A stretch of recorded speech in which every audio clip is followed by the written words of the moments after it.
ನಮಸ್ಕಾರ ಎಲ್ಲರಿಗೂ ನನ್ನ ಹೊಸ ವ್ಲಾಗ್ಗೆ ನಿಮ್ಮೆಲ್ಲರಿಗೂ ಸ್ವಾಗತ ಸುಸ್ವಾಗತ. ನಮ್ಮ ಕನ್ನಡದ ಹೆಮ್ಮೆಯ ಸಾಮ್ರಾಜ್ಯ ಕದಂಬರದು. ಈ ಕದಂಬರ ರಾಜಧಾನಿಯೇ ಬನವಾಸಿ. ನಾನಿವತ್ತು ಬನವಾಸಿ ಕದಂಬರ ಸ್ಥಾಪಿಸಿದಂತಹ ಮಧುಕೇಶ್ವರ ದೇವಸ್ಥಾನಕ್ಕೆ ಬಂದಿದ್ದೀನಿ.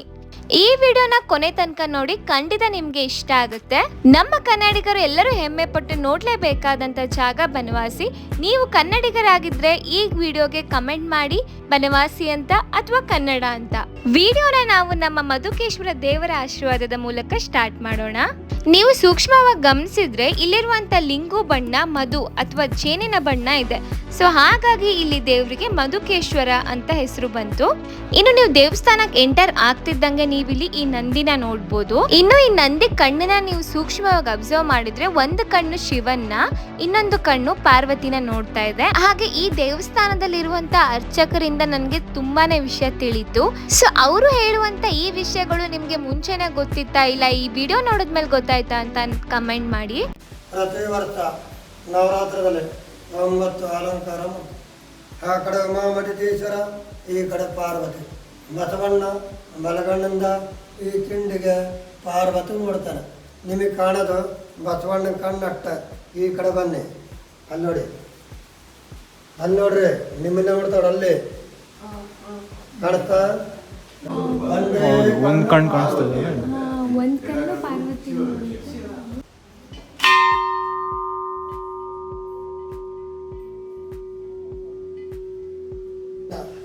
ಇಲ್ಲಿ ಬರ್ರಿ, ಮಾಡಬೇಕು. ಹಾಗೂ ನೀವೆಲ್ಲರೂ ಬನವಾಸಿ ಬಂದರೆ ಸಾಕ್ಷಿ ಗಣಪತಿ, ಈ ಗಣಪತಿನ ನಮಸ್ಕಾರ ಮಾಡ್ಕೊಂಡು ವಿಲ್ಲಿತ್ಕೊಂಡು ಗೋಪುರ ಕಳಸಕ್ಕೆ ನಮಸ್ಕಾರ ಮಾಡಬೇಕು. 2 ಸಂಜೆ 6 ಗಂಟೆಗಳ ಮಾತ್ರ ಮೇಲೆ ನೃತ್ಯ ಮಂಟಪ, ಮಾಯಾದೇವರು ನೃತ್ಯ ಮಾಡಿದ ಮೊದಲ ಭಾರತದ ಎಲ್ಲ ಮಹಾಪ್ರಭು. ಅದೇಲಿ ನೋಡಿ, ಮೇಲೆ ಕೆಳಗಡೆ ಒಂದು ಕೈ ಮಾಡಿದ್ರೆ 2 ಕಾಣಿಸ್ತವೆ. ಹೌದಾ? ಇಲ್ಲಿ ನೆರಳು ನೋಡಿದ್ರೆ 4 ಕಾಣುತ್ತೆ. ಇಲ್ಲಿ ನೋಡ್ಬೇಕು, ನೆರಳು ನೋಡಿ. ಅಲ್ಲೇ ನೋಡ್ರಿ, ಆ ಕಡೆ ಹೋಗಿ, ಇನ್ನೂ ಆ ಕಡೆ ನೋಡಿ, ಡಬ ಡಬ ಎರಡು ಕೈ ಮಾಡಿದ್ 4 ಕಾಣುತ್ತವೆ.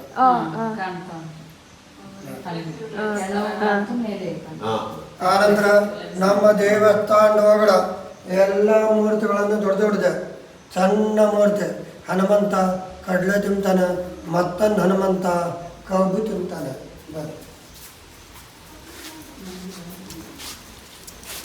ಎರಡು ಹನುಮಂತ ಮಠಕ್ಕೆ ನಮಸ್ಕಾರ ಮಾಡಿ. ಎಲ್ಲರೂ ಪ್ರತಿಯೊಬ್ಬರು 2 ಮೂರ್ತಿ ಮಠಕ್ಕೆ ನಮಸ್ಕಾರ ಮಾಡಿ.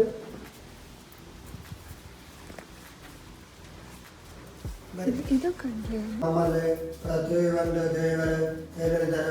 ಕಟ್ಟೂರು ಮಧುಕೇಶ್ವರ ದೇವಸ್ಥಾನ ಒಳಗಡೆ ಇಂದ್ರ, ಅಗ್ನಿ, ಯಮ ಮಾತ್ರ ಎಲ್ಲಿ ಸಿಗಲ್ಲ. ಯಮ ಹೇಳಿದ್ದಾನೆ ನೈಋತ್ಯ, ವರುಣ, ವಾಯು, ಕುಬೇರ, ಈಶಾನ.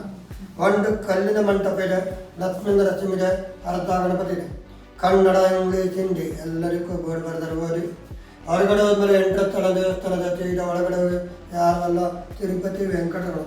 ನೀವೆಲ್ಲರೂ ಉತ್ತರ ಭಾಗದಲ್ಲಿ ಬಂದರೆ ಅದೇ ಭಾಗ ಹೋಗಬಾರ್ದು. ಬೇರೆ ಕಡೆ ಹೋಗಿ ತಾವು ಹೊಡಿತಾ ಇದ್ರಬೇಕು, ತೋರಿಸಲಿಕ್ಕೆ ಬಜಾರಿ ಕಾಡಕ್ಕೆ ಕೊಡಬಾರ್ದು. ಗೌರ್ಮೆಂಟ್ ಕೇಳಿಸ್ಕೊಂಡ್ರಲ್ಲ, ಅರ್ಚಕರು ತುಂಬ ಚೆನ್ನಾಗಿ ನಮಗೆ ಮಾಹಿತಿನ ಕೊಟ್ಟರು. ಹಾಗೆ ನಾ ಮುಂಚೆ ಹೇಳಿದಾಗೆ ಈ ದೇವಸ್ಥಾನ ಇರೋದು ಬನವಾಸಿ ಸಿರ್ಸಿ ತಾಲೂಕಿನಲ್ಲಿ. ಸುಮಾರು 1500 ವರ್ಷಗಳ ಹಿಂದೆ ಕದಂಬರು, ಚಾಲುಕ್ಯರು ಹಾಗೆ ಹೊಯ್ಸಳ ಕಾಲದಲ್ಲಿ ಈ ದೇವಾಲಯನ ಪೂಜಿಸ್ಕೊಂಡು ಬಂದಿದ್ದಾರೆ. ದೇವ್ರನ್ನ ಪ್ರಸಿದ್ಧ ಅಮರ ಶಿಲ್ಪಿ ಚಕಣಾಚಾರಿ ಈ ದೇವಸ್ಥಾನನ ಕಟ್ಟಿದ್ದಾರೆ ಅಂತ ನಂಬ್ತಾರೆ. ಹಾಗೆ ಪವಿತ್ರವಾದ ವರದಾ ನದಿ ಈ ದೇವಾಲಯದ ಮುಂದೆ ಹರಿಯುತ್ತದೆ. ಇನ್ನು ಮಾರ್ಕಂಡೇಯ ಪುರಾಣದ ಪ್ರಕಾರ ಕೃತಯುಗದಲ್ಲಿ ಮಹಾವಿಷ್ಣುವಿನ ಕಿವಿಯಿಂದ ಮಧು ಮತ್ತೆ ಕೈಟಂಬರ ಎಂಬ 2 ದೈತ್ಯರು ಉತ್ಪತ್ತಿಗೊಳ್ತಾರೆ. ಸೊ ಅವರು ಏನು ಮಾಡ್ತಾರೆ ಅಂದರೆ, ಅವರು ಈಶ್ವರನ ಕುರಿತು ಫುಲ್ ತಪಸ್ ಮಾಡಿ ವರವನ್ನ ಪಡಿತಾರೆ. ಅವರು ಅಜರಾಮರರಾಗ್ತಾರೆ, ಅಂದರೆ ಅವರಿಗೆ ಸಾವಿಲ್ಲ ಅನ್ನೋರು. ಅಜರಾಮರರಾಗಿರುವಂಥ ಇವರಿಬ್ಬರಿಗೆ ಕ್ರಮೇಣ ಗರ್ವ ಉಂಟಾಗಿ ಲೋಕಕ್ಕೆ ಕಂಟಕವಾಗುತ್ತೆ. ಇವರು ಭೂಲೋಕವನ್ನು ಜಯಿಸಿ ಬ್ರಹ್ಮ ಕಾರ್ಯಕ್ಕೆ ಹಾಗೆ ಶಿವನ ಕಾರ್ಯಕ್ಕೆ ತೊಂದರೆನ ಉಂಟು ಮಾಡ್ತಿರ್ತಾರೆ. ಆಗ ಬ್ರಹ್ಮ ವಿಷ್ಣುವಿನಲ್ಲಿ ಮೊರೆ ಇಟ್ಟು ಹೋಗ್ತಾನೆ, ಈ ರಾಕ್ಷಸರನ್ನ ಸಂಹರಿಸಿ ನಮ್ಮನ್ನ ಕಾಪಾಡಿ ಅಂತ.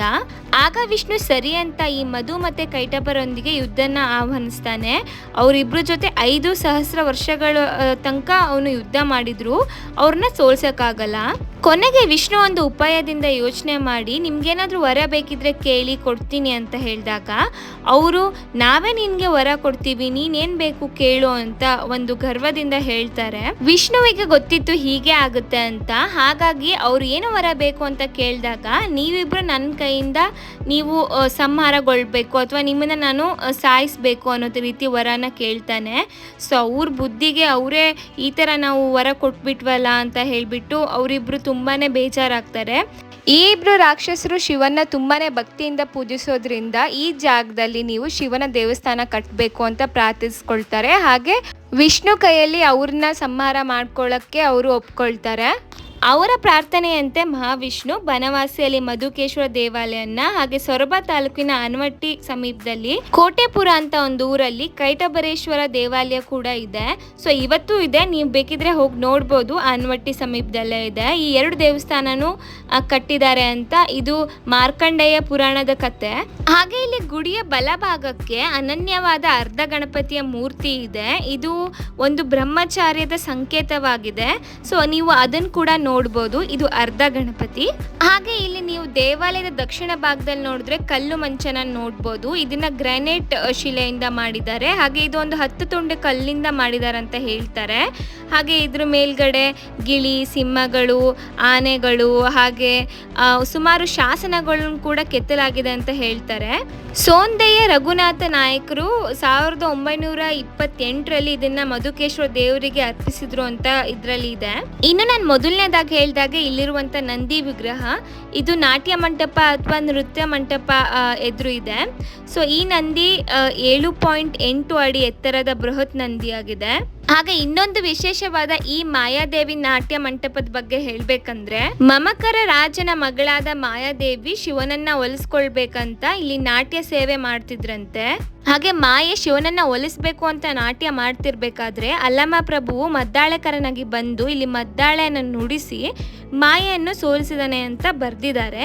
ಪ್ರಭುಲಿಂಗ ಲೀಲೆಯಲ್ಲಿ ಇದನ್ನ ಹೇಳಿದಾರಂತೆ. ಹಾಗೆ ಈ ಮಂಟಪದ ದಂಡಿನಲ್ಲಿ 4 ಕಂಬಗಳಿದೆ. ಇದರಲ್ಲಿ ಪ್ರತಿಬಿಂಬ ಏಕಕಾಲಕ್ಕೆ ನೇರವಾಗಿ ತಲೆ ಕೆಳಗ ಕಾಣುತ್ತೆ. ಸೊ ಅವಾಗ ನಿಮ್ಗೆ ಸ್ಟಾರ್ಟಿಂಗ್ ಅಲ್ಲಿ ಅರ್ಚಕರು ತೋರಿಸಿದ್ರಲ್ವಾ, ಸೊ ಹಿಂಗ್ ಒಂದ್ ಕೈ ನೀವು ಹಿಂಗ್ ಮಾಡಿದ್ರೆ ಇನ್ನೊಂದ್ ಕೈ ಮತ್ತೆ ಉಲ್ಟಾ ಕಾಣುತ್ತೆ. ಅಂದ್ರೆ ನಿಮ್ಗೆ ಒಂದ್ ಕೈ ಎತ್ತಿದ್ರೆ ಇಲ್ಲಿ 2 ಕಾಣಿಸುತ್ತೆ. ಹಾಗೆ ಇಲ್ಲಿ ಮಧುಕೇಶ್ವರ ದೇವಾಲಯದ ಈ ಗೋಪುರ ಇದೆಯಲ್ಲ, ಏನ್ ಗೋಪುರ ನೋಡ್ತಿರಲ್ಲ, ಅದನ್ನ ಕದಂಬ ವಿಮಾನ ಅಂತ ಕೂಡ ಕರೀತಾರಂತೆ. ಈ ವಿಡಿಯೋದಲ್ಲಿ ನಾನು ಈ ದೇವಾಲಯದ ಬಗ್ಗೆ ಸಾಕಷ್ಟು ನಿಮ್ಗೆ ಮಾಹಿತಿನ ಕೊಟ್ಟಿದ್ದೀನಿ ಅಂತ ಅನ್ಕೊಳ್ತೀನಿ. ಹಾಗೆ ನಿಮ್ಗೆ ಈ ದೇವಾಲಯಕ್ಕೆ ಹೋದಾಗ ಇಷ್ಟು ಮಾಹಿತಿ ನಿಮ್ಗೆ ಗೊತ್ತಿತ್ತಾ ಅಥವಾ ಈಗ ಗೊತ್ತಾಯ್ತಾ ಅಂತ ಕಮೆಂಟ್ ಮಾಡಿ. ಹಾಗೆ ನಿಮ್ಗೆ ವಿಡಿಯೋ ಹೇಗೆ ಅನಿಸ್ತು ಅನ್ನೋದನ್ನ ಕೂಡ ಕಮೆಂಟ್ ಮಾಡಿ. ವಿಡಿಯೋ ಇಷ್ಟ ಆಗಿದ್ರೆ ಪ್ಲೀಸ್ ನನ್ನ ಚಾನಲ್ಗೆ ಸಬ್ಸ್ಕ್ರೈಬ್ ಮಾಡ್ಕೊಳ್ಳಿ. ಈ ವಿಡಿಯೋನ ನಿಮ್ಮ ಫ್ರೆಂಡ್ಸ್ ಮತ್ತೆ ಫ್ಯಾಮಿಲಿ ಜೊತೆ ಶೇರ್ ಮಾಡಿಕೊಂಡು ಅವ್ರಿಗೂ ಈ ಮಾಹಿತಿನ ತಿಳಿಸಿ. ನಮ್ಮ ಎಲ್ಲ ಕನ್ನಡಿಗರು ಹೆಮ್ಮೆ ಪಡಬೇಕಾದಂಥ ಒಂದು ದೇವಸ್ಥಾನ, ಒಂದು ಊರು ಇದು ಬನವಾಸಿ. ಸೊ ಈ ಬನವಾಸಿಗೆ ನೀವು ಇನ್ನೂ ಒಂದ್ಸಲಿನೂ ಹೋಗಿಲ್ಲ ಅಂದರೆ ಖಂಡಿತ ಹೋಗಿ ಬನ್ನಿ ಒಂದ್ಸಲಿ. ನೀವು ನೆಕ್ಸ್ಟ್ ಟೈಮ್ ಈ ದೇವಸ್ಥಾನಕ್ಕೆ ಹೋದಾಗ ನಾನು ಹೇಳಿರುವ ಎಲ್ಲ ವಿಷಯಗಳನ್ನ ಗಮನಿಸಿ. ಹಾಗೆ ನಿಮಗೆ ಯಾವ ದೇವಸ್ಥಾನದ ಬಗ್ಗೆ ನೆಕ್ಸ್ಟ್ ವಿಡಿಯೋ ಮಾಡಬೇಕು ಅನ್ನೋದನ್ನ ಕಮೆಂಟ್ ಮಾಡಿ. ಮುಂದೆ ಒಳ್ಳೆ ವಿಡಿಯೋ ಜೊತೆ ನಿಮಗೆ ಸಿಗ್ತೀನಿ. ಅಲ್ಲಿ ತನಕ ನೀವೆಲ್ಲರೂ ಖುಷಿಯಾಗಿರಿ, ಹ್ಯಾಪಿಯಾಗಿರಿ. ಜೈ ಶ್ರೀ ಕೃಷ್ಣ. ಸಿರಿಗನ್ನಡಂ ಗೇಳ್ಗೆ, ಸಿರಿಗನ್ನಡಂ ಬಾಳ್ಗೆ. ಜೈ ಕನ್ನಡಾಂಬೆ.